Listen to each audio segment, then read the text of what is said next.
Hey everybody! Today we would like to talk about our love of Nintendo. Nintendo is home of many of the most famous video game characters. They were a big part of my childhood and had a part in my falling in love with Japan. The Prime Minister of Japan even dressed as Mario when announcing the Tokyo Olympics. You may not be aware that Nintendo was not started in the 1980s, but its history goes back all the way to 1889. So stick around and we'll cover its 135-year history and 3 distinct periods. The company we now know as Nintendo was a card company for its first 70 years or so. They specialized in a Japanese game called Hanafuda, which literally means flower cards. The deck of 48 cards is divided into 12 suits of 4 cards each. Each suit represents a month of the year and has an image of a flower or plant connected to that month. While we think of playing cards as being fairly innocuous, in the Edo period, cards were banned due to their association with gambling and organized crime. Once the Japanese government removed the prohibition on Hanafuda cards in 1886, Fusajiro Yamauchi saw this as a chance to make and sell these playing cards. In the beginning, he printed the cards by hand by himself in Kyoto, Japan. His business grew, and in 1902 he expanded his business and started manufacturing and selling the first Western playing cards in Japan. Over the years, the president changed, but the leadership stayed within the family. In 1953, they became the first company to mass-produce plastic playing cards in Japan. In 1958, they started selling playing cards featuring Disney characters. This family-friendly brand allowed them to sell to Japanese households, helping them sell over 600,000 decks in a year. This success helped them get listed on the Osaka Stock Exchange, and they also simplified their name to just Nintendo Company Limited. The toys. This new influx of cash allowed them to venture into new businesses in the 1960s.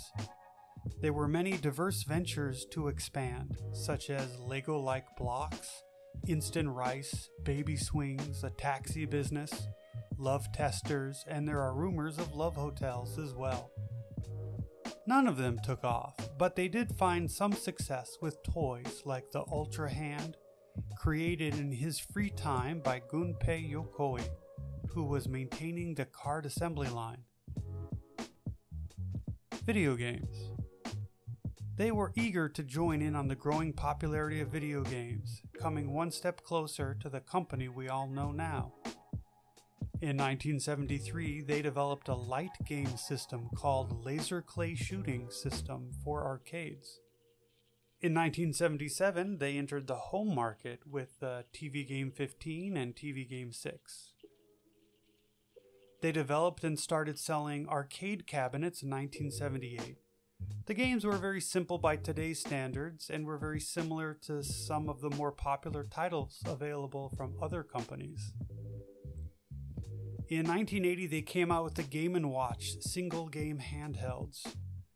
Gunpei Yokoi came up with the idea when seeing a bored businessman playing with an LCD calculator on a bullet train. They expanded outside Japan and established Nintendo of America Incorporated. And they found their first breakout hit in 1981 with Donkey Kong, which was built using unsold radar scope cabinets. They sold 170,000 machines, making it the 4th highest selling cabinet ever. It was designed by then 28-year-old Shigeru Miyamoto, who would go on to create Mario and many other Nintendo characters. In 1983, Nintendo re-entered the home console market with the Family Computer System in Japan, often called Famicom for short. At the same time, the US game market was crashing due to there being so many bad games on the market, with some thinking the home gaming was dead forever. In 1985, they revitalized the US home market when they started selling Super Mario Bros. And the Nintendo Entertainment System in the US. They marketed the system focusing on children, with the deluxe system including a robot and a light gun. Ultimately, the system went on to sell almost 62 million systems worldwide. Nintendo built on Gunpei Yokoi's success with the Game & Watch when they launched the Game Boy in 1989 with interchangeable carts. It was a huge hit, selling almost 120 million units. They launched the Super Famicom in 1990, eventually selling 49 million systems.